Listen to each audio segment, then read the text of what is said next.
Ladies and gentlemen, I am your host, the Sick Runner.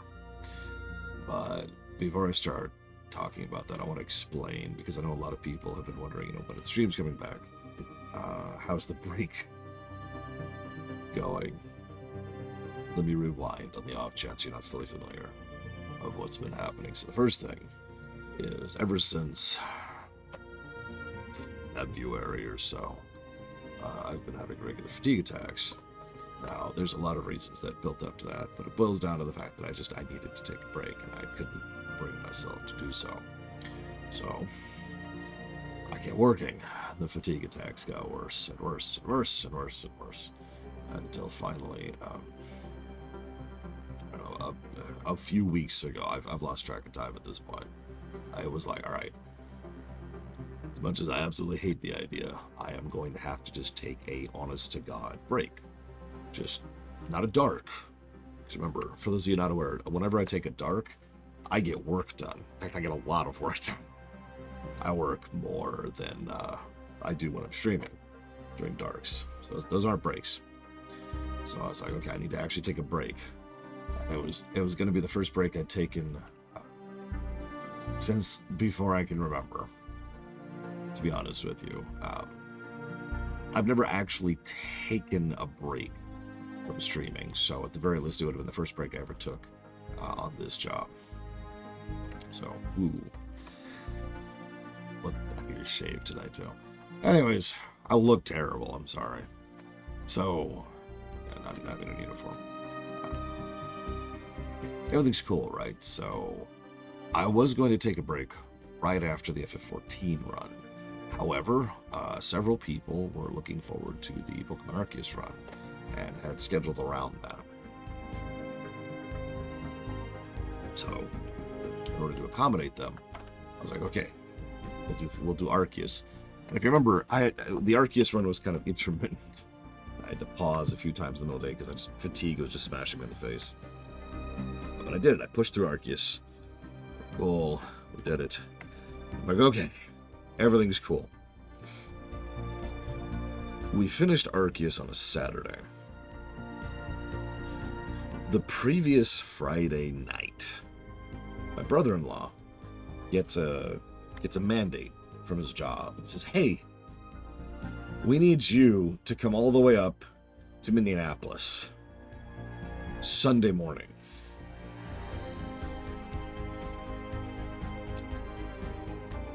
Now, this is what I like to call the domino, because this has affected the entirety of my life since this happened, and not just mine. Let me start by saying that if at least it was like for something, like if there was some big work benefit for him, leaving to go cross country with a day and a half notice, maybe that would have been acceptable. Maybe it's the kind of thing I could have swallowed a little bit. Yeah, right? Like it was important. No, it's a business thing. It's really common, actually, for a lot of business people to have to do business trips like that. But here's the thing. How many of you know what FaceTime is? The concept, not the phone thing. I can explain it. It's really dumb.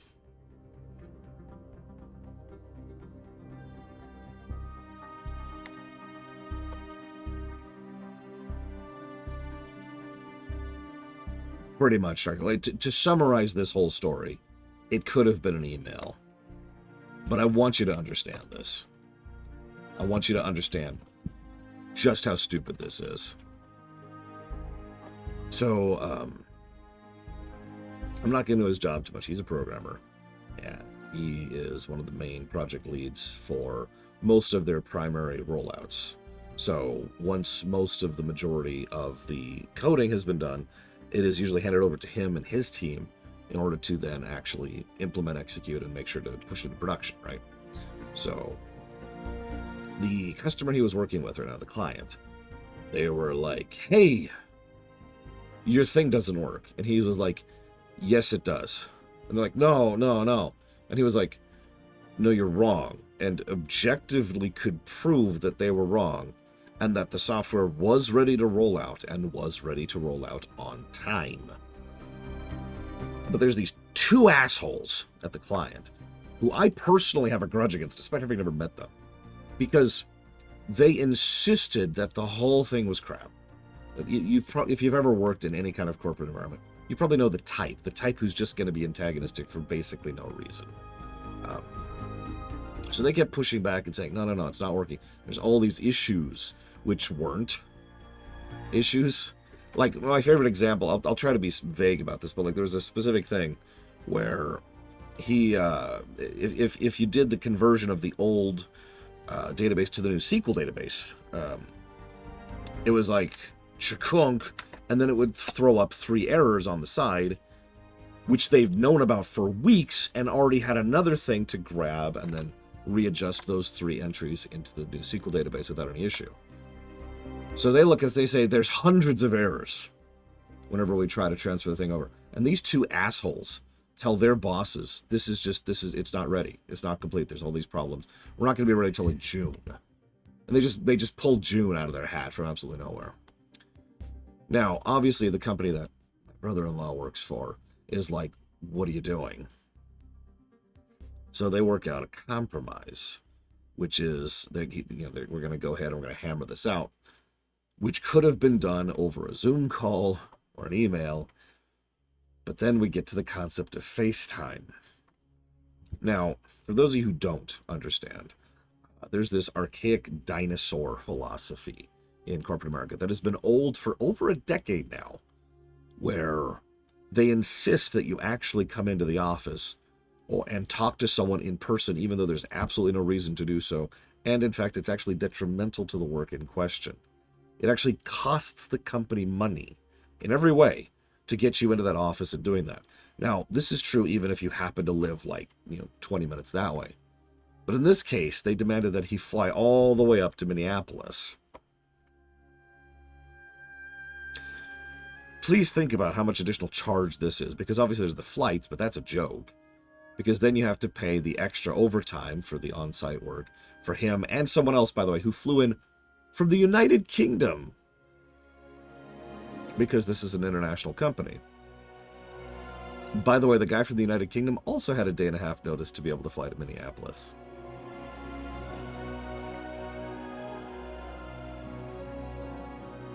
So FaceTime, it's a really dumb thing. I don't want to get into polemic topics. Here's the answer. I don't know exactly why FaceTime exists, but it absolutely exists. It is a common tendency for managers, especially, to insist on seeing someone in person, being physically present to someone, even if there's absolutely no reason to do so. That's FaceTime in a nutshell, right? And if you get FaceTime, it's usually considered a good thing. You're more memorable to the higher-ups, and you're more likely to be picked for promotion opportunities, bonus opportunities, etc., right? That's FaceTime. So everyone puts up with it because they benefit from it, even though it's stupid and a waste of everyone's time and money. Make sense? I have worked at one corporate job in my life that does not have FaceTime. That was nice. Anyways, 1.5 day warning, he goes up there. Now, you're probably thinking, what does that have to do with you, Lore? Well, with such short notice and such circumstances, my break was supposed to start probably like Monday or Tuesday. I did have some paperwork I wanted to get done before I started my break. I'll get to that in a second. Instead, what happened is I spent the week watching my nieces. Now, exactly, Pelagius, no. That is speculation on my part, but yeah, exactly. Here's the deal. Under any other circumstances, getting to spend a week hanging out with my nieces and playing with them and watching over them is awesome. And if I'm being honest, I created a lot of really nice and really fond memories that last week that'll carry with me for a long time. But the thing is, if you were paying attention, I was already having so much fatigue I couldn't even put a full work shift on the last game I was streaming, Pokemon Arceus. So I was already falling apart tired. Also, so was my sister, for unrelated reasons. So the two of us are dead tired on our feet, and suddenly having to watch several very young, very energetic children all week, completely by ourselves and with no assistance. Yeah, exactly. Dark Prince Revan. I was already well on empty, and it was just like, and I love my nieces to death, but they take a lot of energy. So that was that week. That ended last Saturday, a few days ago now, because he finally got back. Naturally, because he was up in Minneapolis, where it's cold, he had to fly a plane a couple of times. He got sick. Duh. I mean, I hate to say that, but duh, right? That's basically baked in. So then my niece got sick, and then my sister got sick, and then I got sick. Now, by this point, I was sick to death of not being done with all this paperwork crap. I'll explain the paperwork scene. So I just decided to push through it. And that's why it's taken me, what is it, 5 days now? It's like Sunday, Monday, Tuesday, Wednesday. I guess 4.5 days. It's Wednesday, right? Yeah. 4.5 days to finish this. It probably should have only taken me like 2. It wasn't that much paperwork. It just had to be done.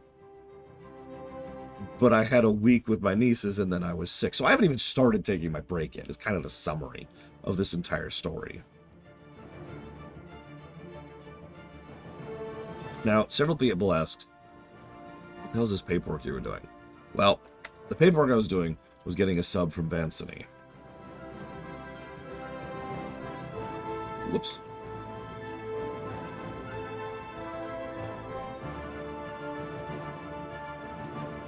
Thank you, Vancini.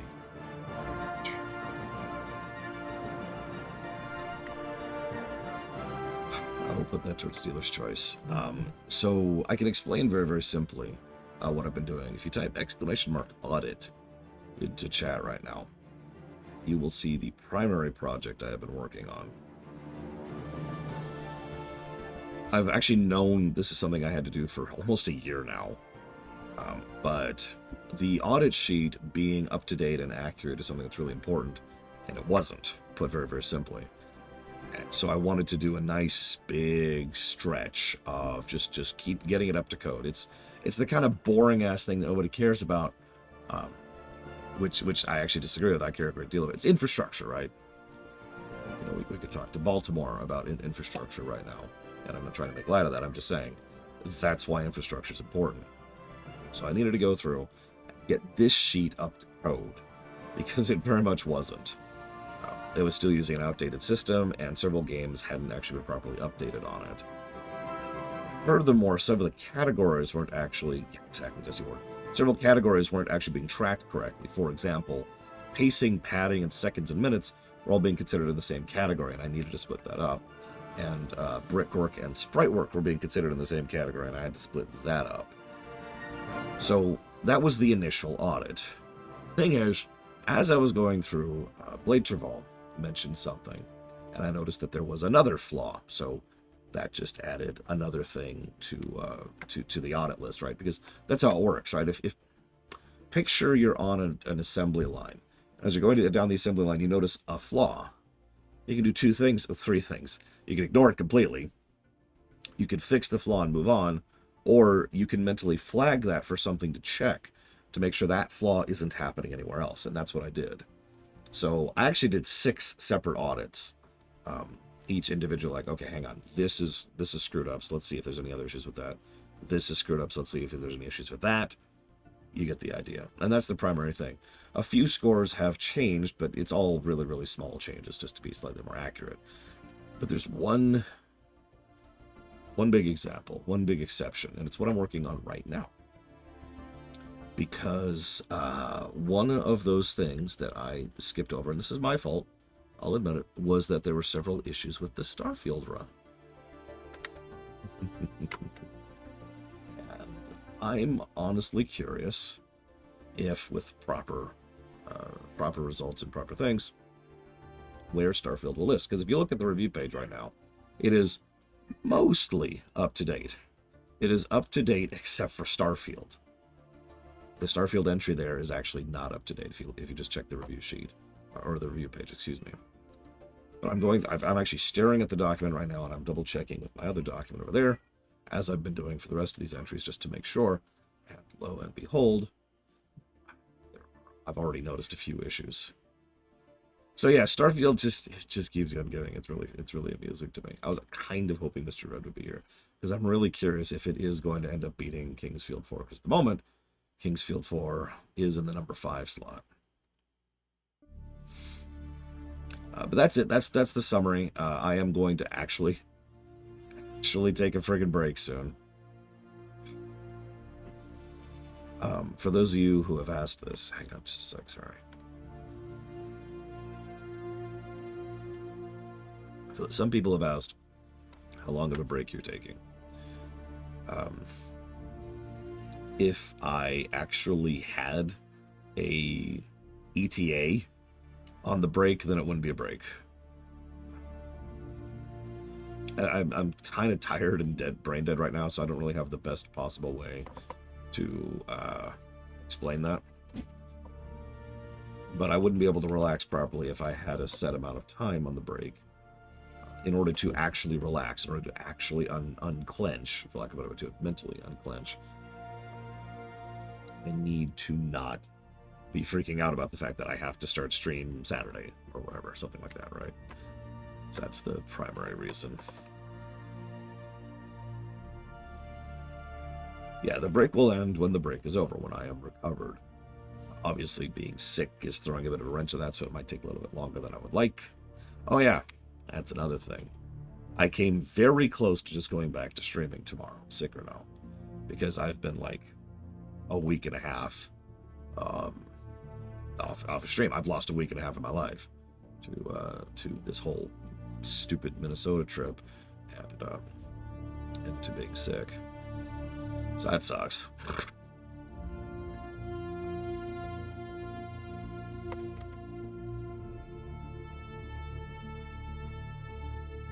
But several of my friends and family members made me promise that I would not do that I would not go straight back to streaming after I finished the paperwork, which I'm doing this very second.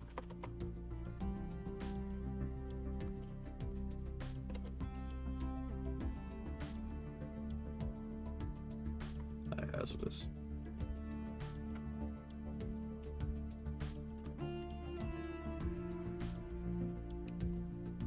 No, I wasn't in Minnesota. My brother-in-law was in Minnesota. He's not there anymore, obviously. Otherwise, I wouldn't even be done with the paperwork yet. I am done with the paperwork. Well, I'm finishing with the paperwork right now, as we speak.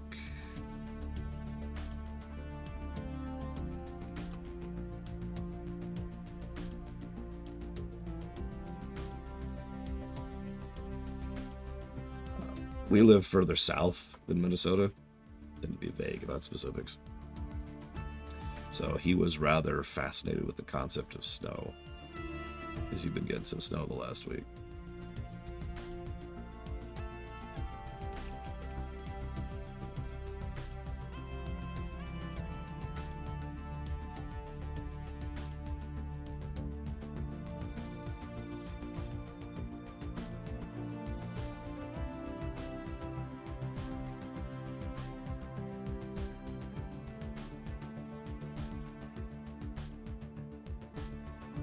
It's true, everything's south of Minnesota. Fair enough. Did you end up getting that pizza, by the way? Oh, I remember Round Table. I miss Round Table. I don't know if it's still good. But Round Table used to be my favorite pizza place back up in Auburn, which is north of Sacramento, for those of you who don't know. Which is in California, for those of you who don't know. Which is in the United States, for those of you who don't know. Oh, my day sucks, Seth. But thank you for asking.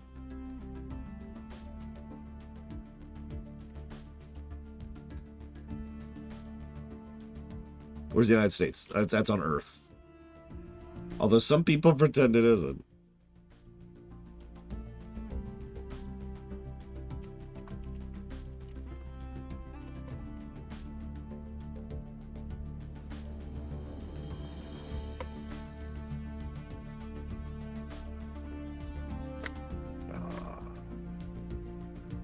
$31 good.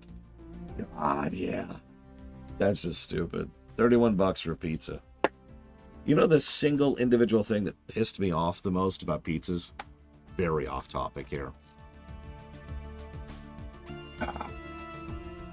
When they started calling large, it's when they started calling mediums large.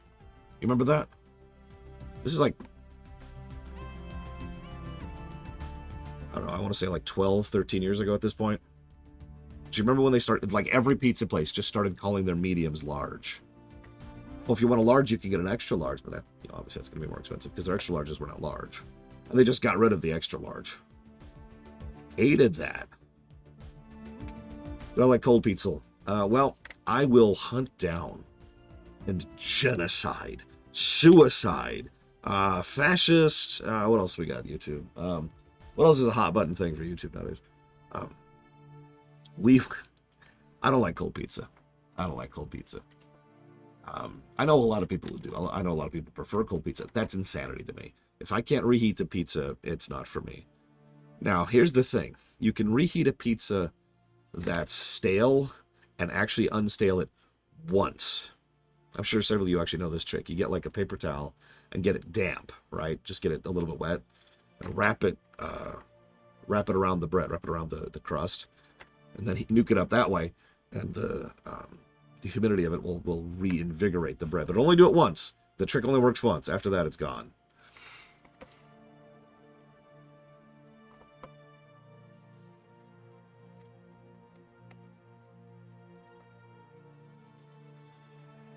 That's another one, Disco. It's a good one. I like that.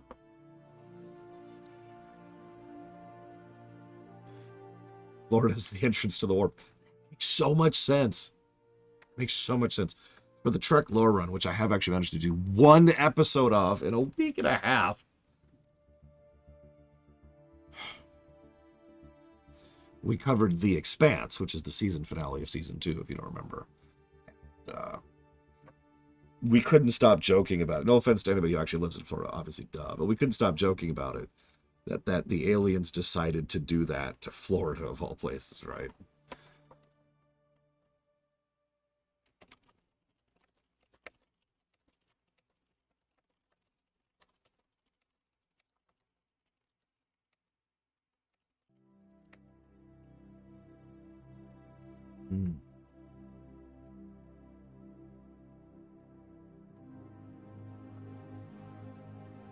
I don't have a PS5.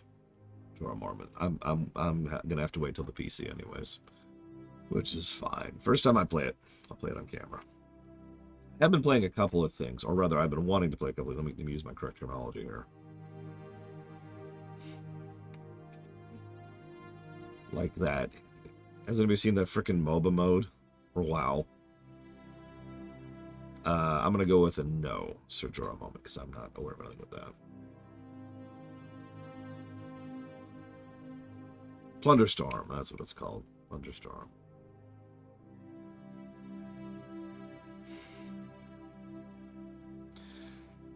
I'm going to go ahead and say no, Ross, but that's only because I don't think I could have appreciated Connor Trenier any more than I already did, if that makes sense.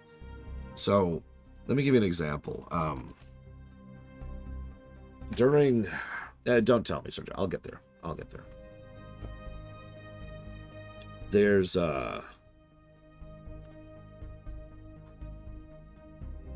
first episode. Ooh, my throat's giving out on me. Give me a sec. Sorry. The first episode of Enterprise sucks, and I never realized just how badly it sucked until I went through for the lore run. It's been so enlightening. I want to talk about that if you don't mind. But the episode sucks. It's like if you zoom in on any individual scene, every individual scene in a vacuum sucks. Pun not intended. There's this bit where Connor Trenier, who's playing Tucker, has a line, and if you divorce yourself from the performance and listen to the line, it is this extraordinarily like scum levels of speciest line, right? And Connor Trenier just couldn't quite do that. He was too affable, too friendly, because he's a great actor, and he had hit it off very well with most of the other actors immediately. So he says it in a way that it doesn't come across like that, but the line is still like that, and the whole scene portrays it as if he's being a total dick to her, which is funny because then it actually is flipped a little bit. It makes her out to be the asshole because she's the one refusing his. Yeah, it kind of is Jesse Ward. It's the same thing, and it's the whole thing just is slanted weird because Connor Trinneer is just that awesome. It's been so fascinating.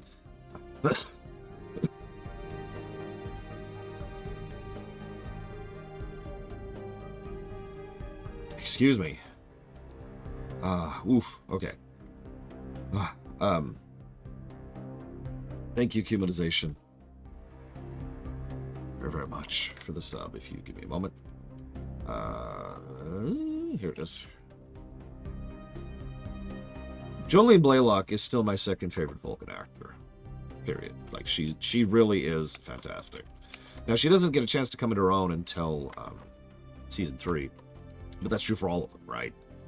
Like, even my favorite episode of season 1, which was Shuttlepod 1, there's still some bumps in the road there, right? Yeah, Tim Russ is number 1, absolutely. Oh, absolutely, Jesse Ward. You should just kill them off. Because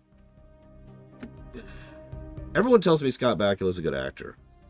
I don't mean to say this as a negative. I just haven't seen any evidence of that. And I've been covering Trek for a long time because Trek has this thing where you can tell when an actor is really good and is just handed a bad role. Kate Mulgrew in Janeway is a perfect example of that.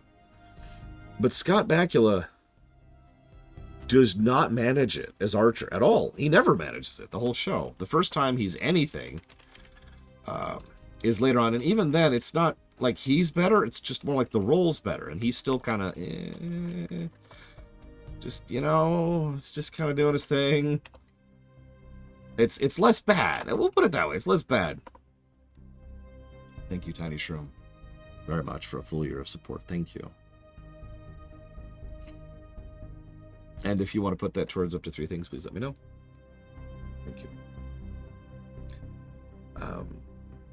God, the fact that he brought his dog into the Delphic Expanse is just... Please think about that for a second. He has been warned over and over and over about how terrifyingly dangerous the Delphic Expanse is. And he brings his dog to the Delphic Expanse. Please think about that.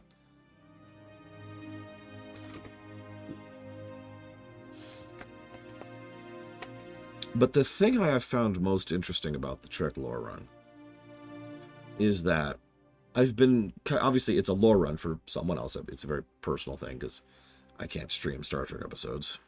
Thanks, copyright law. Yeah, a region of space that turned crew inside out. That's a real thing. That's a real thing that happened. How do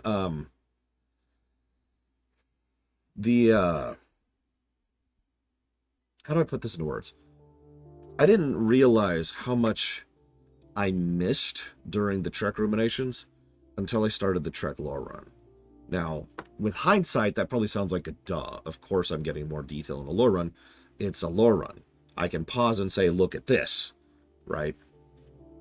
I can be like, here,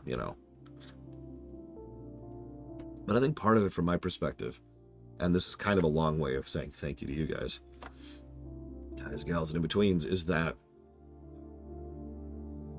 I prefer... Sure, Adventures, give me a minute, though. That's also true, Dark Prince Riven. I prefer reviewing... So I've got 2 analysis modes. I never actually realized this until recently, until I started the Trek lore run. I've got 2 analysis modes. And I apparently can't talk and type at the same time. One is more surface level, for lack of a better way to put it. And, if I'm watching something, if I'm watching something for rumination, I'm taking notes. I'm doing research. I'm compiling things, and I try to present it to you in a short, summarized format. But if I'm reviewing something, I go way more in depth and way more in detail. It's one of the reasons why my opinion on so many Trek episodes has changed as I've been going through it, is because I'm zooming in the camera more, for lack of a better way to put it. And yeah, the ruminations are also very, very rushed. Not a lot of people remember that I would just sit here and just watch, research, record, watch, research, record for like the whole dark. Those were the first darks, so I could get back to my actual job. That was a thing. So it's been fascinating because I've noticed stuff I've never noticed before. I've noticed stuff I've never noticed before, and I've caught stuff I've never caught before, and my opinion has changed a few times. And what's funny, Ross can attest to this, usually my opinion doesn't really go up or down, it goes both, or sideways. A perfect example, Remember Me, which is an episode that's really, really, really good until there's just this segue. I'm not going to spoil it, but there's a segue for no goddamn reason other than the pad out to runtime. And it completely ruins the entire episode. If you eject it from existence, the whole episode improves instantly. And there's several examples of that. Yeah, Darmok is the exact same way. You get rid of the A-plot of Darmok, and that episode is fantastic. And it's so easy to see why people like it. Thank you, Wenlock, very, very much. As always, if you know what up to 3 things you want to put the towards, please let me know. Going through the movies was fascinating. Check this out. I wish I could show this to you. So how many of you know what Planet Soundstage is? I should probably just answer. Planet Soundstage was the name for a specific film studio, film room, film warehouse might be the better word, in the Paramount lots. And it usually had this really fake, like plasticky looking terrain. And sorry, Jesse Ward, you can tell her sorry from me. And it's usually used mockingly. I should mention that Planet Soundstage has been used well over the years because it depends on what they add to it. But it's called that because it's a soundstage and it's usually used to do an alien planet. At its absolute worst, maybe I can get away with this. Hang on a second. Let me go down here. Okay, this is just me. This is what I don't want. What I want is something that I'm not seeing. Seriously? No, the A plot, not the main plot. The studio terminology, not mine. I disagree with this. The studio terminology is the A plot is whatever plot is that has the ship in trouble. So a lot of times the A plot is the crap plot, right? You know what I mean, right? In Swarm and Voyager, or in Darmok, or in I can't think of any other examples right now. You know what I mean? You could probably think of several episodes where it's like, hey, the ship's in danger. Oh no. Data's Day. You know what? Another good example. And that's your main plot. Okay, there we go. Perfect. Okay, so what we're gonna do? It's okay. We're not showing any footage. Pen Pals, another good one. Yeah, the B plot, again, their terminology, not mine, is usually the actually interesting part of those episodes. Okay, so Planet Soundstage, right? So let's pause that. I've frozen the Earth. I'm sorry for everyone I just flung off into deep space. But this is probably the worst. No, pause. There's Q. When do they first get down? There's that first shot. Look at that. Look at it. This is Planet Soundstage. Now, this is probably the worst shot of Planet Soundstage ever. But you probably recognize it, right? You probably recognize it. And it's just, it looks so bad and so cheap. Yeah, it looks like Starfield. It really does look like Starfield. That is so apt. Oh my god. But the reason I wanted to bring this up is not just to bash Planet Soundstage. Actually, because I actually saw a good usage of Planet Soundstage, which I have never noticed before. Believe it or not. Check this out. This is so cool. So oh geez, that's a huge thing. Okay, there we go. So some of you are, of course, aware of the fact that Wrath of Khan was a complete shoestring budget, right? And if you go through this movie, you know what I mean, right? Like, Wrath of Khan is an extraordinarily cheap film. But Nicholas Meyer is so good at working with a budget. It's one of the reasons they convinced him to come back for Star Trek 6. This right here is Planet Soundstage.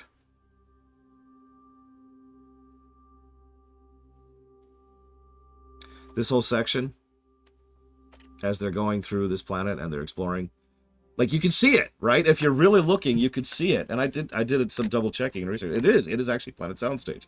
It's extremely cheap. They've got one fog light in the background. You can see it. That's supposed to be the sun. And they've got a sand filter over the front. And they actually managed to make Planet Soundstage look good. Wrath of Khan. So, for years I've said Wrath of Khan is a better film than Undiscovered Country, but I prefer Undiscovered Country. I no longer have that opinion.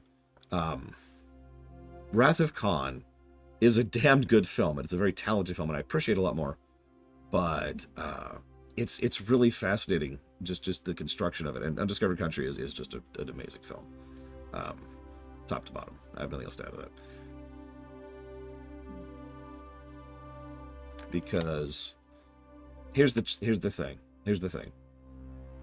Let me use another comparison, okay? I don't want to bash Generations, but you know what Star Trek 6 does? So, of course, I cannot play this for you, but this opening picture, what's happening here?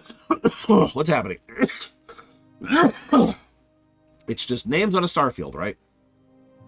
And then whatever that is. The thing is, this sequence is well designed. I'm sure most of you could actually, I didn't know that there's this, could actually hear the music that plays through this sequence right now. And what's really cool about it is it tells a story. The music isn't just atmospheric, it actually is kind of telling the tale of the build-up to this moment, and it ends on a bang. Now that's cool. The reason I bring this up is because it's cheap. It's a really, really cheap. Remember, Star Trek 6 did not have a particularly large budget. It had a decent budget. Thanks, Harve Bennett. We will always be grateful for that. But it still had a pretty small budget in some ways, so they had to be careful with it. So how do we make this cheap budget work? Now, you're probably thinking, what does this have to do with Generations? Well, do you remember Generations' intro? No, I don't mean like the amazing part. I mean this stupid thing. This is some generic wallpaper music that plays over a starfield with a glass bottle flinging through space. Explain this to me. By all means, I'll wait. This means nothing. Yeah, this is Starfield. This is Starfield. It's just a waste of time. It doesn't do anything. And then it ends with this stupid shot. And just...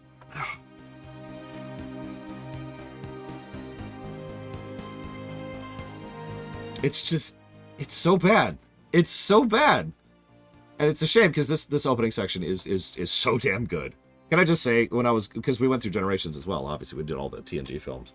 This opening sequence is so goddamn good that what I just complained about is pretty much the only complaint I have about the entire sequence. There is one other complaint, and you know what it is if you know this sequence. This, oh my god, this is so good. I wish I could just play this for you and play it beat by beat. Because here's the other thing. I like to point out numbers. I really like to go into specifics and details because it's me. This is 18 minutes of joy right here in a 2-hour movie. About an hour and a half movie, really. And that's awesome. These 18 minutes is just perfection. With, again, so few errors that I would consider them irrelevant. By the way, thank you very, very much, Spartan. Always appreciate. And Deck 15. Yep, Deck 15. Homeworld block, Dead Space, R. And Dealer's Choice, you got it. But this is what I wanted to talk about. This is what the lore run has been. Going through... Saw that, Spartan. Going through piece by piece. Really zooming in and really talking about what they did right, what they did wrong, and why.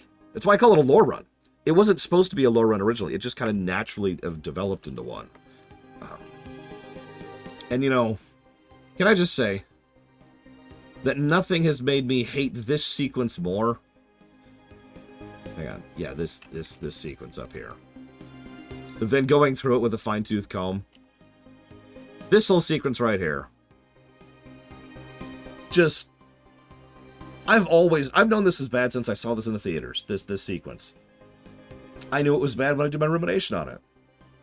But it's crazy how much worse it gets when you're really zooming the camera in on the second-to-second moments and exactly what's happening in this sequence. This is so bad.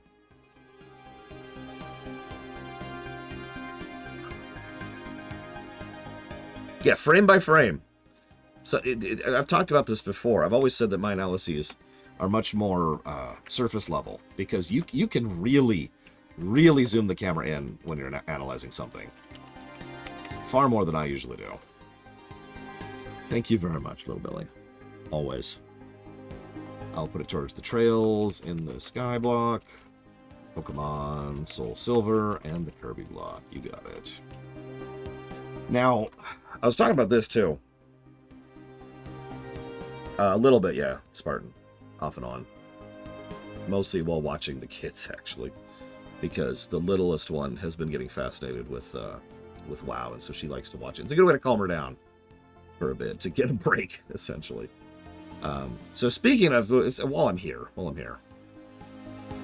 So this film, I was talking about this to Ross. This film, it was one of those examples where it went up and down, in my opinion, at the same time. Because on the one hand, they did so much right. Really. And then at the other level, it's so funny.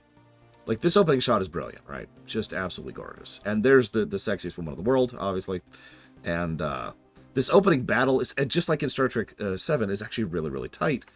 But then it just drifts into this nonsense instantly. And you could just feel it, right? You could just feel the directors and writers saying, just go with it, just go with it, just go with it. We know it's stupid, just go with it. We understand, just go with it, just go with it. Just go with it. Okay, we're here. And it is cloud effect. It is absolutely cloud effect. Because then, then we get to this sequence is dumb. There's some dumb stuff. And then we get to this. And then the movie starts to pick up again. Like, the moment we get into the past, it's like, okay, I'm with it. But there's two things I wanted to point out to you. First of all, this horror sequence right here is actually very undervalued, I think. This whole thing where we don't really know what's going on, but we totally do, is totally the bomb under the chair. I'm just saying. This is great. Get the shields up. Why aren't the shields up? Hang on, where's it? Sorry, give me a sec. There's a lot of great stuff in this film. I still very much enjoy First Contact. Don't mistake me. Okay, hang on. Let me scooch forward a little bit. So here's mistake number one. Now I've said this for years. Everyone has said this for years. But what's really interesting about this is that she is so terrible because of continuity. Hear me out for a second. Something I've talked about a few times is that if you're going to do continuity, you have to do it well, right? You have to actually... I feel weird, like you can only see my hands down here. And you can see like Shadow Man and Snake Man here. You have to do it well. Continuity by itself is not necessarily a good thing. In fact, if you just graft continuity onto something without any thought, it's actually usually a bad thing. There's a reason why external continuity is a negative category as well as a positive category, right? This is not the Borg Queen, because there is no such thing as the Borg Queen, because that's stupid. It negates everything about the Borg. The entire concept of the Borg being this modular species, which goes down to their cultural level and their individual level and their ship design and their planetary design, everything about the Borg means there is no central hub. There's 50 hubs all working together. That's how the Borg operate. That's their whole shtick. Then you had a queen. Why? But the really weird thing is everything about the queen, her motivations... Yeah, exactly, Ross. Her motivations, her concept... Everything about the queen, if she isn't a Borg, is really good. First of all, Alice Krige just knocks it completely out of the park. She's so good. She's a great actress, and she absolutely nails it. But she is so... this is a slight spoiler. I apologize. So, small spoilers for the film. In 3, 2, 1. She is so petty.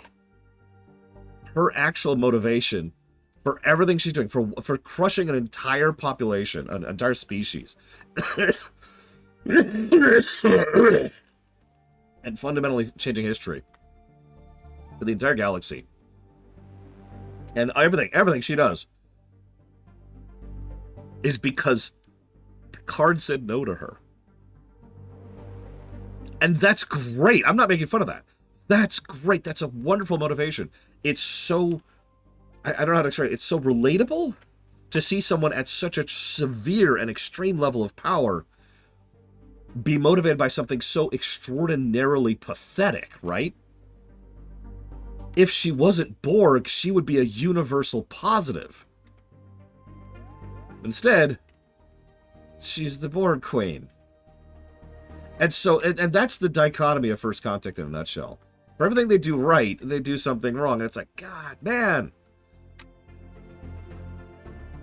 Exactly, Dark Prince Ribbon. Exactly. So I want to share a little something here really quick. This is the other thing. If you've seen my rumination of this, you know that one of the scenes I talk up most, which is the best scene in the entire film, is this scene right here. This is the best scene in the film, and I stand by that. And it's a brilliant build-up. But what I didn't even talk about in the room was the build-up to this scene. Okay, so we're rewinding a bit, rewinding. So,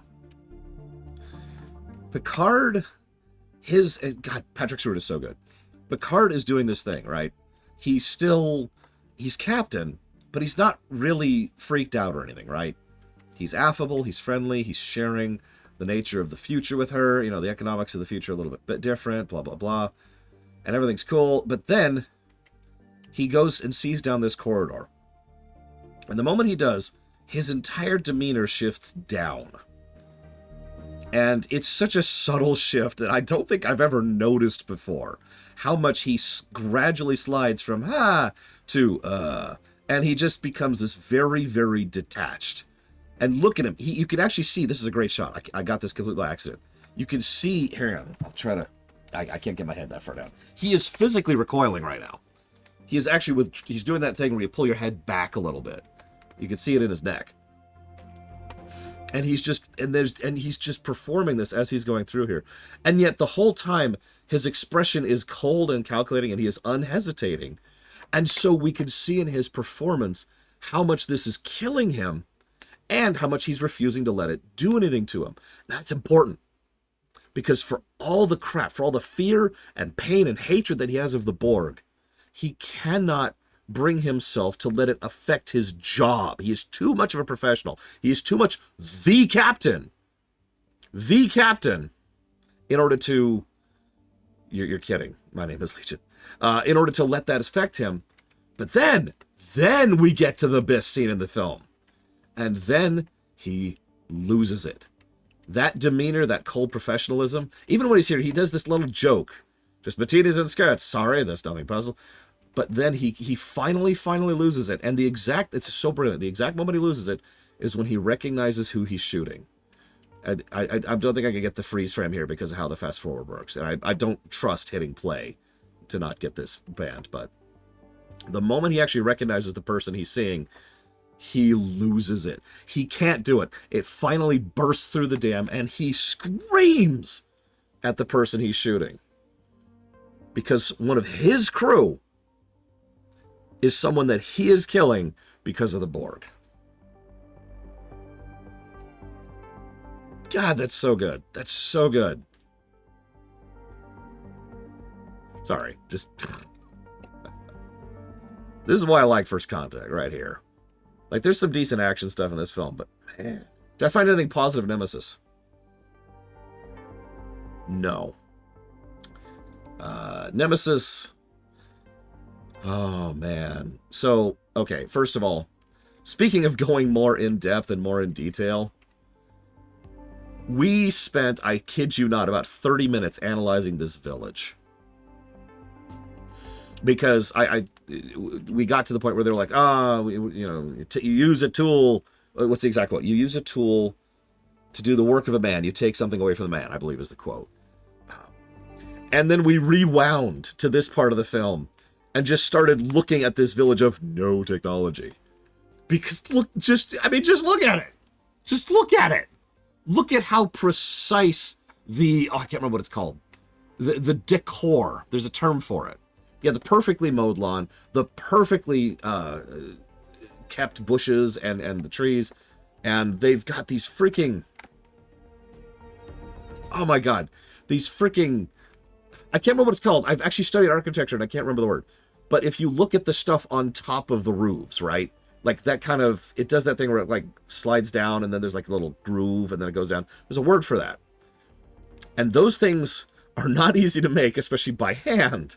And as you can see, every roof in this village has something to that extent. See you around, Jesse. Have a good one, man. And look at it. Look at it. Look at this. They've got marble columns. Where are they getting all of the stone for this? Where are they getting the freaking lumber for all of this? Everything. Like, I'm sorry. The visual storytelling of most of Trek is pretty legit because the Trek, like, set designers, what I would usually call the doodads in a video game, are usually really legit. They really know what they're doing. And they add a lot to most scenes. But this does the exact opposite. This just makes everything worse. And look, like, hey, here's their farm. Yeah, that'll feed, I don't know, like, them for, I don't know, a week. Look at this place. I'm not even going to talk about the fact that they have an honest-to-God irrigation system, by the way, which, last I checked, probably qualifies as technology. You assholes. God. Just... Now, as much as I came down on Insurrection, because I can just tell... Oh, yeah, I'm sorry. Did you see this bridge?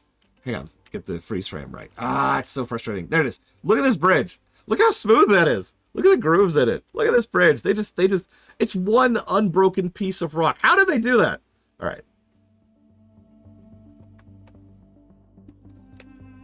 So before Ross kills me for bashing a film that I think he likes, if I remember correctly, you know what also struck me as I was going back through Insurrection?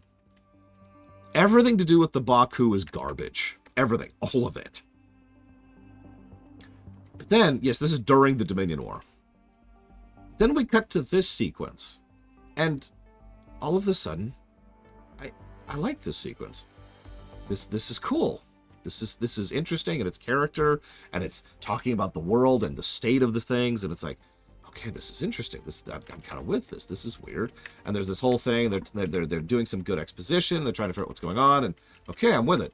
And then we get this dumb scene. We're just gonna skip right through that because that's dumb. But then this happens, and the scenes between Troy and Riker are some of the best scenes in the entire film because they basically just let the two actors play off of each other, and they've always had really, really good chemistry with each other. So it's really weird.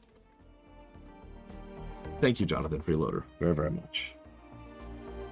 Always. And if you know what you want to put that towards, up to 3 things, please let me know. Oh yeah, by the way, I'm going to point out something that's cursed, okay? You ready for this? I'm about to give you cursed knowledge. You ready for this? I'm not joking. This might change how you view Star Trek forever. Okay? How many of you know what a boob plate is?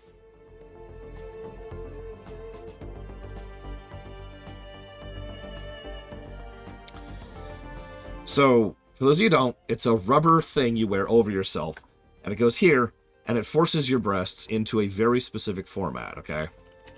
Now, the thing here is, this is obvious in a lot of Trek. I'll talk more about that in a second. But yeah, Rick Berman pretty much insisted that every female member wear the boob plate. Look at Troy, look at Crusher. In this shot right here. It is so incredibly obvious. Because, no offense to either woman, that's not their boobs. That's not even a bra. That is a boob plate. And Rick Berman, this is not a joke, Rick Berman insisted that most of the female cast wear this boob plate. And there's a lot of reasons why that's stupid, juvenile, and sexist. But my favorite thing is that it automatically assumes that there's only one format of female mammaries that is acceptable. Now, I know that sounds like a strange sentence, but you get what I mean. It was standardized. It was Rick Berman's whole shtick that he wanted the McDonald's of Trek. I've talked about this before. He wanted all of Trek to be standardized, and everything just followed the same format. And so that applied in a lot of different ways.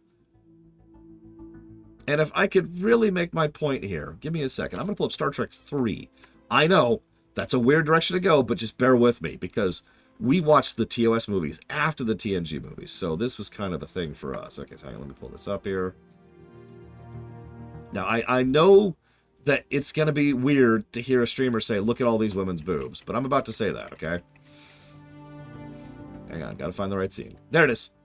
Now, look at all these women's boobs.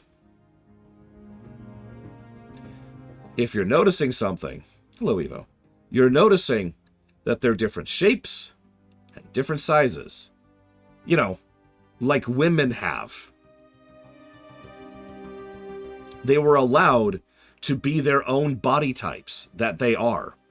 Like, I know this sounds so strange and crude, but for real, look at that for a second. That is such a jarring contrast to the Rick Berman era of Trek, where every woman was mandated to have those frickin' boob plates on. And it's always the same one. It is always the exact same boob plate. So every woman just has the same boobs. You notice stuff like this when you're going really in depth, and it's cursed knowledge. Like I said, I have cursed you now. Enjoy the curse.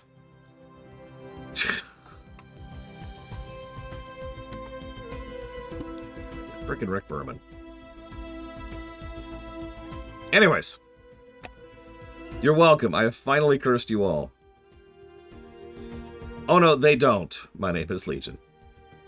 I mean, I'm ignoring the fact that they did actually use boob plates.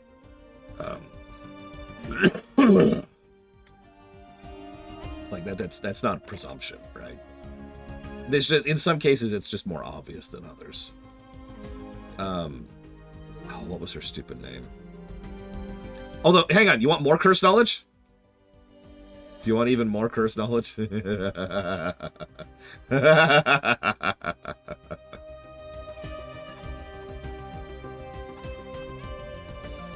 Now, no, it's not about the Ferengi. Although, good pick. What's a good episode to show this off?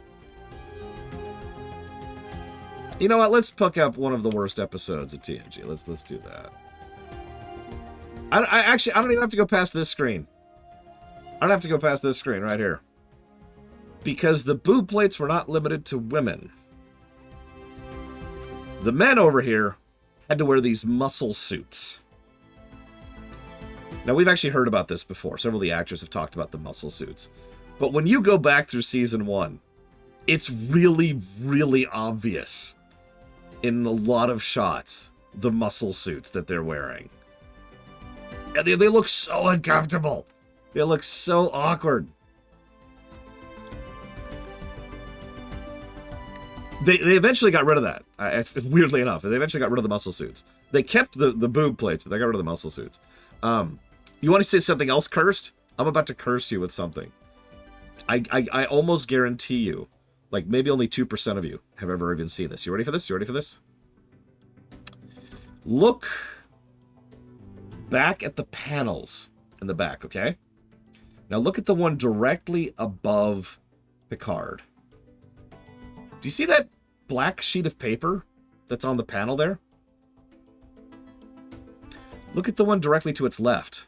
It's much more obvious there that there's this rectangle. Like there's this rectangle of black paper there. You see it?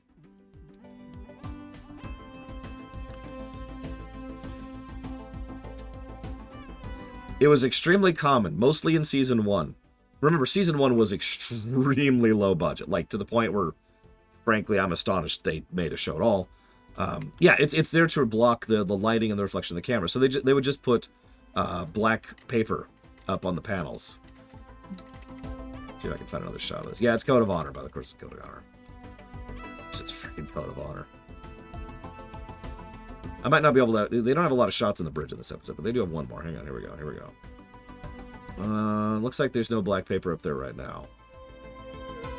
But the moment you see it, the moment you notice it, you will notice it forevermore. I have cursed you. Because throughout all of season 1... Okay, I'm not going to find another good shot of this. Throughout all of season 1...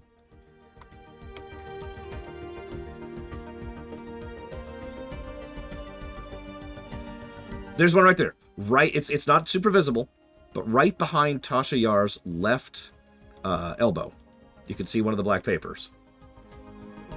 As soon as you know that it's there, you will see it forever.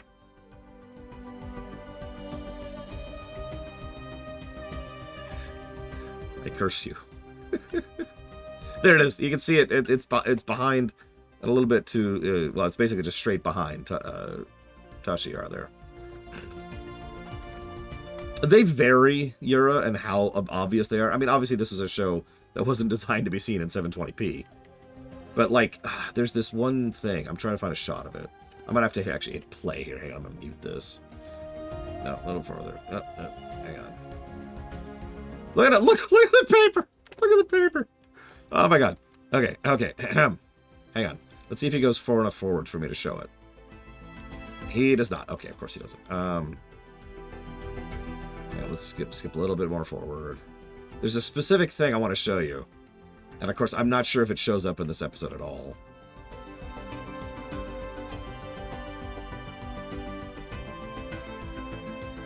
Looks like it's not going. We're not getting the right camera angle. Of course not. Look at the muscle suit, by the way. Look at the muscle suit. Oh, look at the muscle suit. But yeah, sometimes, like, there's one right there. You wouldn't notice that, right? The one just behind Worf. You wouldn't notice that if you weren't paying attention to it. But sometimes it's really, really obvious. Behold! Sorry. I'm not going to find it in this episode, I don't think. It's an episode where they show that part of the room. Where's that dumb episode? Is this it? I think this is it. Yeah, right before this, maybe. Nope. Hang on, right after this. Still no? Come on, episode. I want to show them it's the most cursed thing. They get really clever with it sometimes. There's an episode, I don't remember the specific name of the episode. Let me show you something. So you see, okay. You see that reflective thing immediately behind Troy on the far left of the screen? A trick that they will pull periodically, and this is actually clever, is they will replace that entire black reflection with the black paper. But they cut it right to the edge, so you wouldn't think about it until the camera pans over it. And obviously, what should happen is you should see the camera staring into the reflection. But you don't because they black papered it. So sometimes they're actually really clever with this concept. I actually learned a lot about how to make a live-action show studying this one. Go figure. And yes, that is actually Lurch. That is the same actor. I think I'm going to give up on this. There's this stupid thing, okay? It's right next to where Data usually sits on the bridge. Poor Majel Barrett. I'm just going to say that really quick. Poor Majel Barrett. Oh, hey, look. Planet Soundstage. Oh, God. Planet Soundstage. Oh, God. Anyways. Let's move on from Planet Soundstage for a second here. Oh, we almost saw it. Ah, not quite. What is she wearing? It's not going to pan over. It's not going to do it. God damn it. So there's this thing, okay? Hear me out for a second. So if the camera were to pan like 3 degrees to the right, Okay, for those of you who know this show, picture the layout of the bridge you had. There's Picard's ready room, right?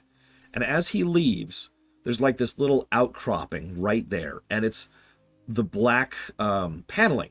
It's the reflective black paneling that they use for everything, right? And that is the reason why it's not showing up in so many of these shots, was because the camera crew and the cinematic director hated it, because it was so reflective that they couldn't get like any shots of it without the light beaming off of it, or the camera being, and the crew being visible. Because remember, all these cast are staring at the crew, right? Like there's a giant open space over here, or sorry, over here. So they hated it. And so it's the most overt examples of the black paper I've ever seen, because they had to just sometimes just cover half the thing and being like, here. I'm trying to think, where's an episode where Picard comes out of his ready room in season 1?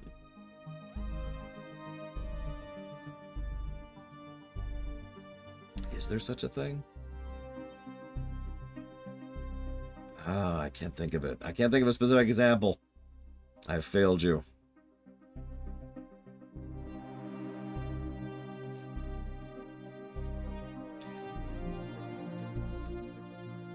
All right, we'll try conspiracy. It's that thing. It's the thing right behind Data. It's right there.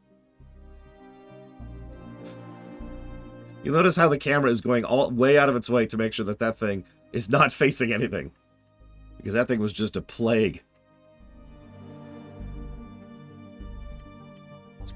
Scooch. There's a conspiracy. Oh my god. Yeah, there. Okay, there's the damn thing. Of course, now there's no freaking black paper on it. Oh, actually, there is. My bad. But only a little. That was easily. That was good. That was good. That's not a big thing. Planet soundstage. Gotta have planet soundstage. Very important. Very important.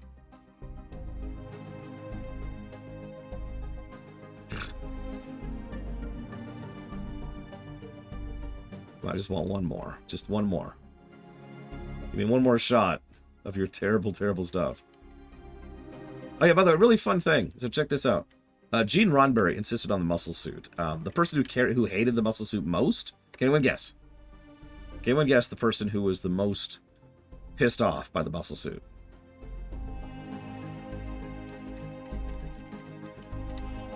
That's right. It was Wesley Crusher. This is actually not a very... Yeah, it was Whedon. That's not a great shot of it, but one of the reasons so many of his outfits look so baggy is specifically because of the fact that he had that damn muscle suit on. If I could get a shot down on the planet. Of course I can't. Whatever. That's not a really good showcasing of it, but he's got the suit on too. Because of course he does. Even the kids are buff. But what's really funny to me is Gene Roddenberry is just a disgusting pile of human trash, right? Like he's the worst. But the boob plates didn't show up until Berman's era of Trek.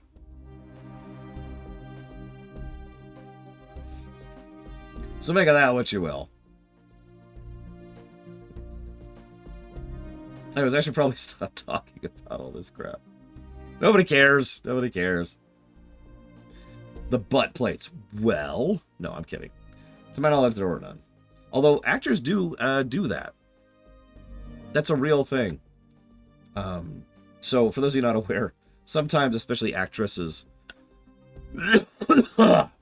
will get a stunt double. No, it's not a butt plate. What it is it's another woman standing there instead of them.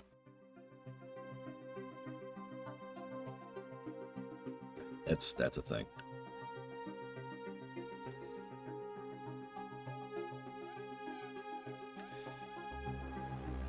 Anyway, see you around. My name is Legion for Weird Money. You know, I'm dying, dude. I don't know what you want from me. This is very unprompted. A butt double. Yeah, no, it's a butt double.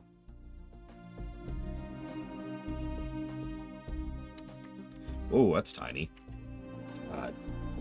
There's your boob plate, by the way. Like, just... It's as obvious as it gets.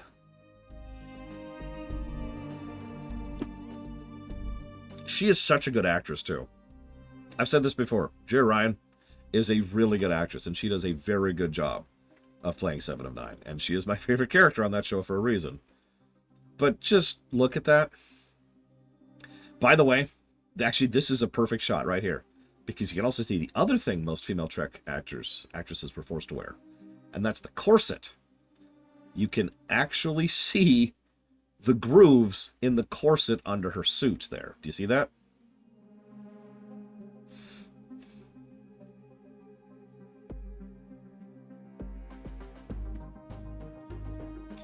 Yeah. Yeah, no, that's not how that works. That's not how any of that works. Just, yeah.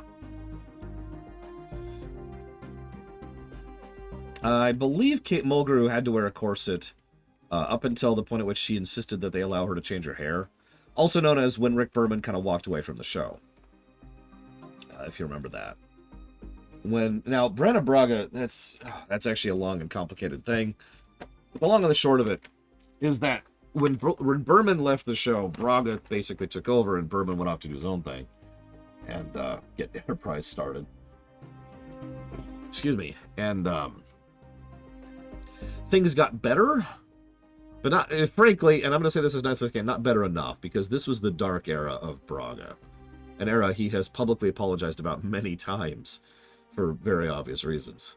Braga would eventually get even better and finally recover, but I did a little looking up on something. Check this out. Whoa. Starfield. I forget the exact amount of time. Let's just go up here. But Braga was so burnt out after everything that happened from TNG to Voyager to Enterprise that he took a 6-year sabbatical from everything. Now, don't worry, I'm not going to take a 6-year break, but I want you to picture what has to happen for you to take a 6-year sabbatical.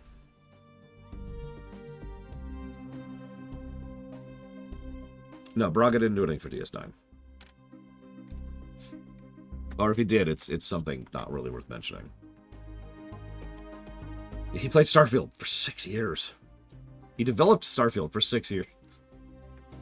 Sorry. Anyways, I wonder if Mr. Red is still there. He probably left at this point. Bailed. I don't blame him. Okay. DS9 really isn't a vacuum. We're going to have to really talk about DS9 when it comes to the rewrite, because Ira Steven Behr, who I have a lot of venom for,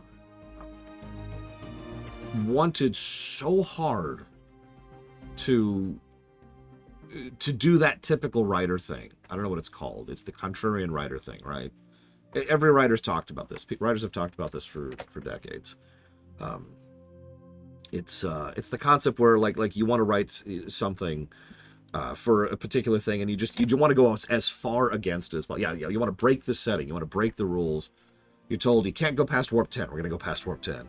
You're told you can't have the Klingons do this. You have the Klingons do this. Like it's a very, very, very, very, very common thing. It goes back decades. Ira Steven Behr was very much trying, and has been very open about this, was trying really hard to be anti-TNG. And he was just in love with the idea that, the Federation was secretly evil and blah, blah, blah, blah, blah. And so there's some stuff in DS9 that probably will have to be reined in a bit when it comes to that. But as we were talking about not so long ago, not everything, because he was already reined in enough that most of it kind of fits inside the Star Trek box. Leighton, Admiral Leighton. He's fine, right? No issues. I think you're right, Darkman Throne. I think that is deconstructionist writing or whatever. I mean, KOTOR too, right? A game pretty much written to be a deconstruction of Star Wars. For good and for bad.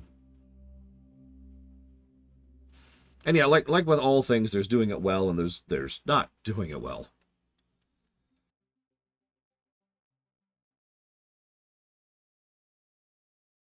Excuse me. I love it, by the way. I hop on a stream just to give everyone an update, and I get someone complaining about my review or about my stream. That's just great. Whatever. Moving on. What needless the update. So I'm finishing the last of the paperwork right now, like literally right now, and once this is done, I will actually be officially done with everything. brother-in-law left for a week. That destroyed my schedule for a week. And then I was sick, and I'm still currently sick. So I haven't actually started my break yet. That's the summary. That's the super duper ultra summary. Now let's see how well Starfield scored, shall we?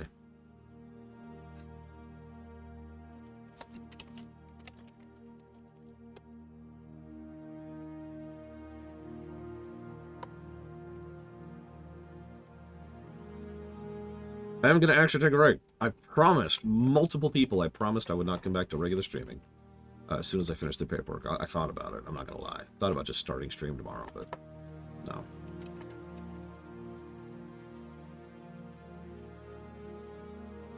Hang on, Mr. Ed. Let me finish. Let me finish.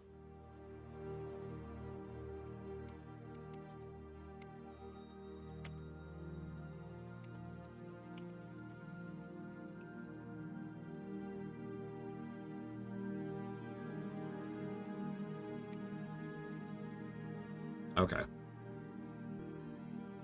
Evo, no, I must bow. Bowing super duper low. Because I started bowing before he said no bow, so it counts. Now bow. Upward to tyranny. Pathfinder, wrath of the righteous.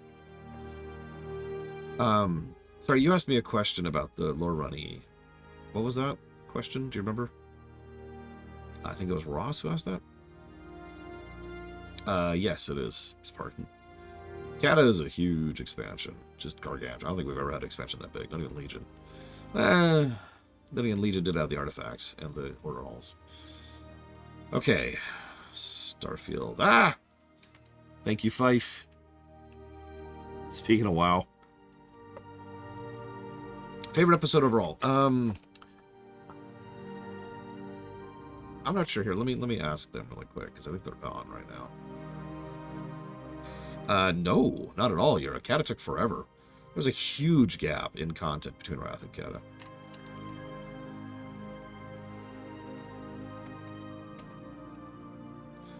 I don't know if they're on it. I'll poke them.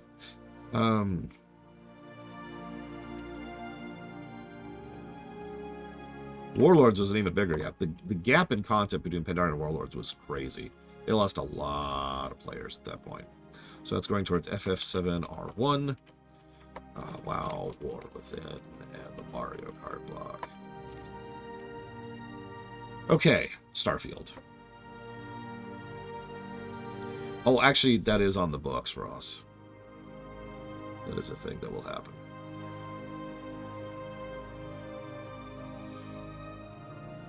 Starfield. Did I actually get some sleep? No, but thank you for asking. Okay. So that's... Can someone write these numbers down, please? 31. 76. 25. And 114.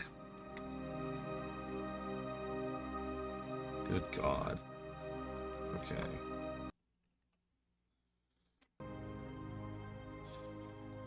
Someone... So... I'm gonna laugh if this happens. I really am. I don't think so, but you never know. Oh my God. Oh my God. Secret of the Stars is negative 353.72.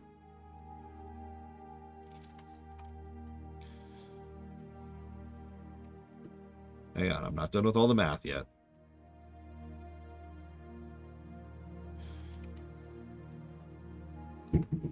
Hang on.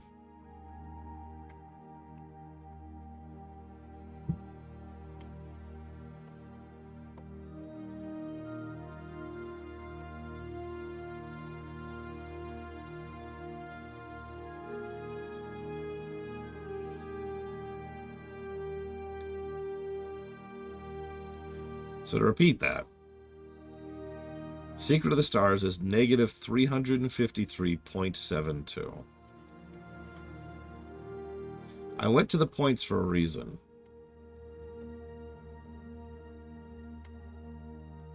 Starfield is negative 353.18.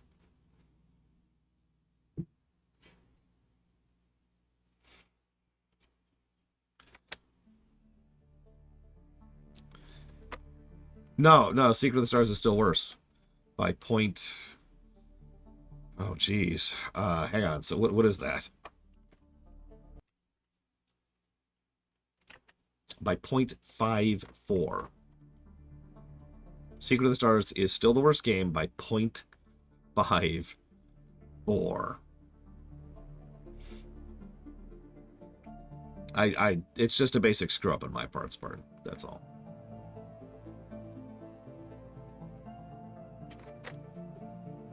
So hang on, let's update the actual review page. Let's see how close that gets to everything else. Let's see how that lines up.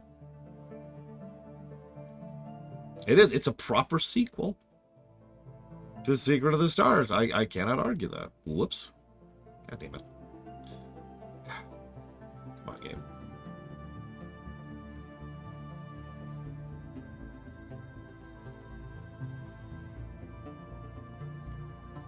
Secret of the Starfield. Guess that's, geez, what is that? I mean, if Tom Cruise is in Starfield, would you be surprised by that? Would you?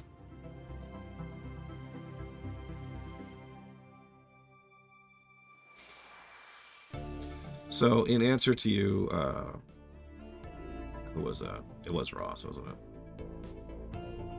The answer they have given is still Parallels. I mentioned that earlier. I doubt that's actually their favorite episode overall, but that is the one that sticks to the most. So yeah, so we've got Secret of the Stars, and then just barely after is Starfield, and then Devil May Cry 2, Quest 64, Mega Man X7, Kingsfield 4, Age of Sigmar, Realms of Ruin is number 7 or whatever that is. 1, 2, 3, 4, 5, 6, 7. Yeah.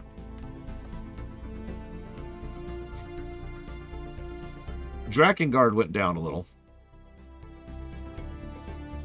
Shattered Universe, I think, surpassed Wolfenstein.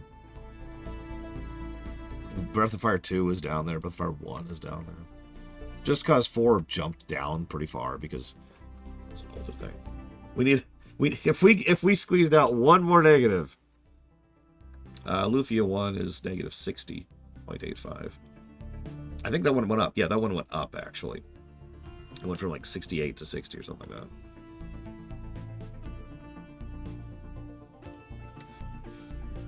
Can I imagine myself playing Starfield again someday? If there is a DLC for Starfield, then we might see Starfield surpass Secret of the Stars.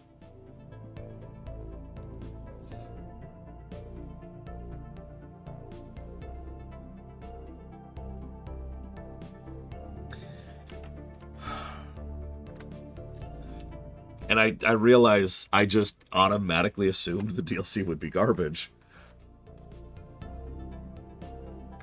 But actually, oh my god, I just realized something.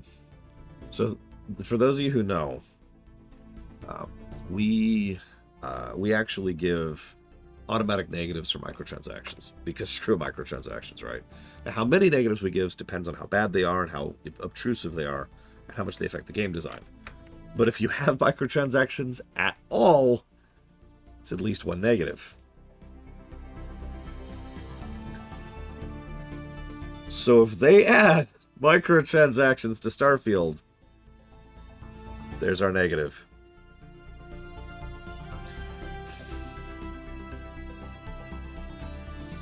God. Well, if the DLC is a net positive, it would drive the score up. It would. Paid mods would do it. It depends on how they implement it, to be honest. Because that's actually a more gray area than it sounds. If you remember, there have been paid mods that have been implemented, let's call it tolerably. And then there have been paid mods that have not been implemented tolerably. So it would depend in that case. So it's not automatic. If Horse Armor came out today, that would qualify as a microtransaction. 100%. It kind of was back in the day. It just got baked into things. Hi is Miristar. I'm not actually sure, Blade Travel. I'm not 100%. It would depend. I don't think they are either. Did anyone see that news post? Oh my god, they're working on Elder Scrolls 6. And I'm sorry, Starfield came out 7 months ago now, excuse me.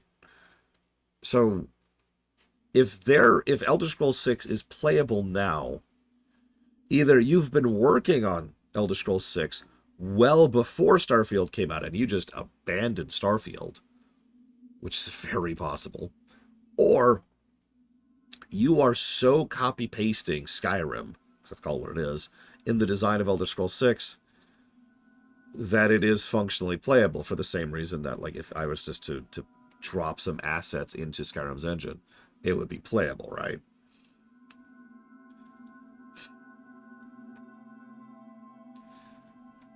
Hi, Russ. I actually do think it's possible, Blade Travel. Here's the thing, this is going to sound strange. If you are correct, then I have lost any remaining respect I ever had for most of the Bethesda central development team, management staff, and marketing team. And I want to explain why really briefly. Because the thing we have been told over and over, even after Starfield came out, was that Starfield was a passion project.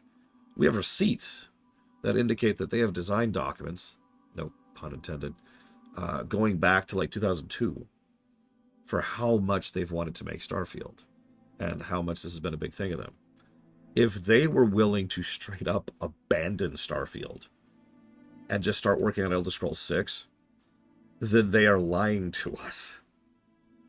I don't appreciate being lied to.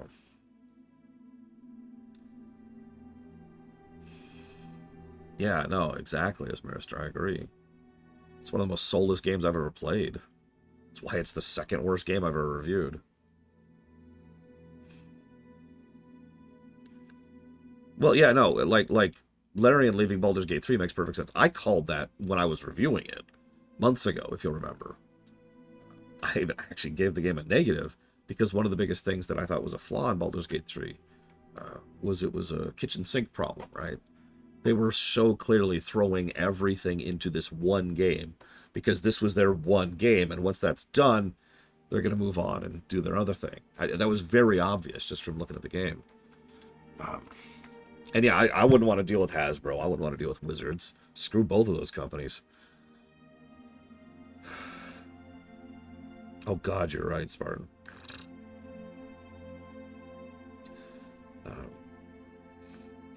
Agreed, Colgrim. Screw 'em. Like, Baldur's Gate 3, good game. I have issues with it, not gonna lie, but a solid game. I'm looking forward to doing a co-op playthrough of it someday. But, nah, yeah. Move on, do your own thing. Get away from that crap.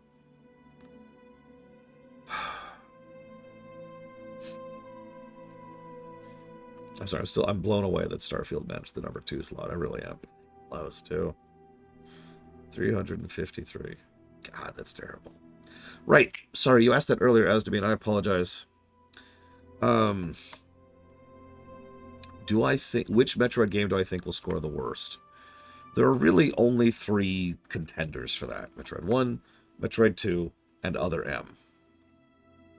I am going to go and give my prediction right now that I think Other M will score the worst. I will admit, please don't yell at me too much, that I've been refreshing myself on the backstory.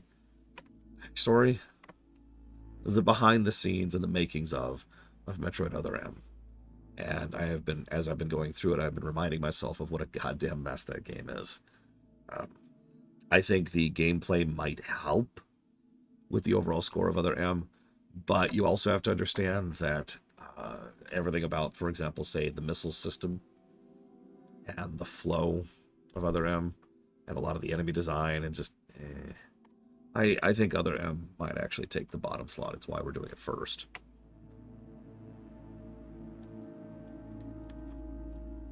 How are we playing Other M? Oh, there's this thing called emulation, which I would never do. Oh yeah, Other M is going to tank on the story axis. Just completely tank. Just, God,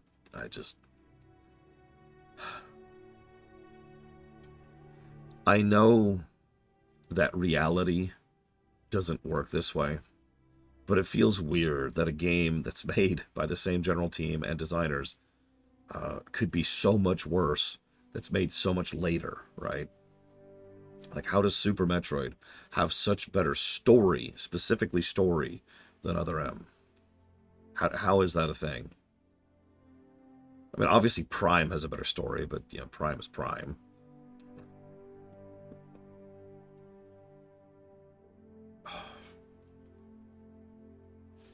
By the way, speaking of zooming in the camera, I think Super's going to score better than most of us expect it to.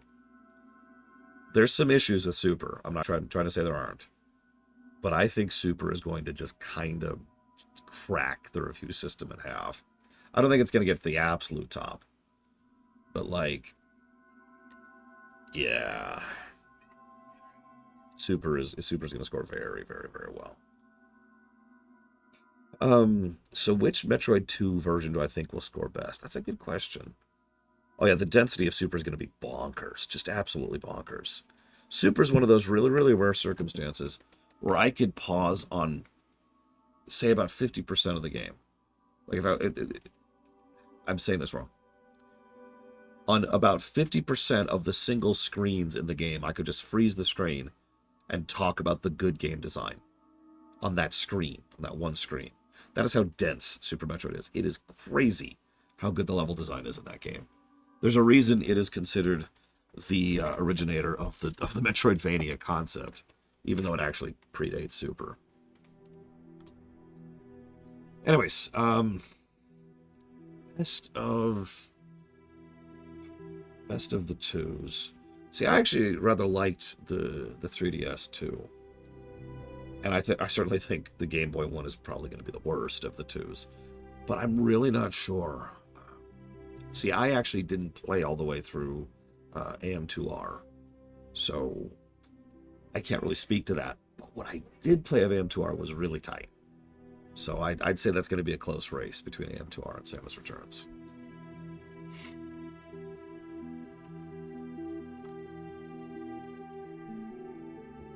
Oh yeah, I haven't talked about Zero Mission or Fusion. So Zero Mission's probably going to be pretty solid. Duh, right? Proper remake and all that. Fusion was the warning sign of Other M. We didn't know it at the time, but it was. If you remember, Fusion is probably one of the least Metroids out there. And I think, and obviously it's direct narrative connection to Other M, so that's fun. But I think that it's probably going to do very, very well in a few specific aspects, especially on the narrative aspect. And I'm not sure how it's going to do on the gameplay because it's not... Yeah, it's very anti-Super. That's a good way to put that. It's very much not a Metroidvania, to be as honest about that as I can. Now, that's fine. It doesn't have to be a Metroidvania, weird as that may sound. But I do think that it's going to be its own thing. Like to use a contrast here, Fusion was trying to be not Super. Dread was trying to be Super, right? Like Metroid Dread is pretty much a straight development of Super, whereas Fusion was trying to be something else entirely. We'll see. We'll see. Fusion didn't really... So Fusion ended on a bit of a cliffhanger. The big reveal that, spoilers, the Federation are not universally good. Shrug. But it didn't really set up for anything so much as just kind of being like, hey, the Federation aren't really good.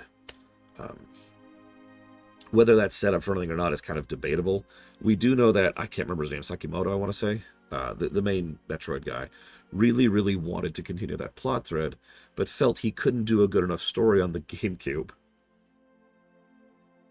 Metroid Prime says hi. So he waited, and he took some time, and then Other M was actually the game that he put together as a direct result of that desire. That's why Other M and Fusion are so directly connected to each other. Where that goes after that, it's a little more debatable. But you'll have noticed, I'm sure, that Samus Returns and Dread are also directly connected. So, hey, Midnight Fox, I have not streamed FF7R2. I do not own a PlayStation 5. I also don't just stream games randomly. I stream games as they are funded by you, the viewers. So when it is eventually funded and also comes out on PC is when that will be played.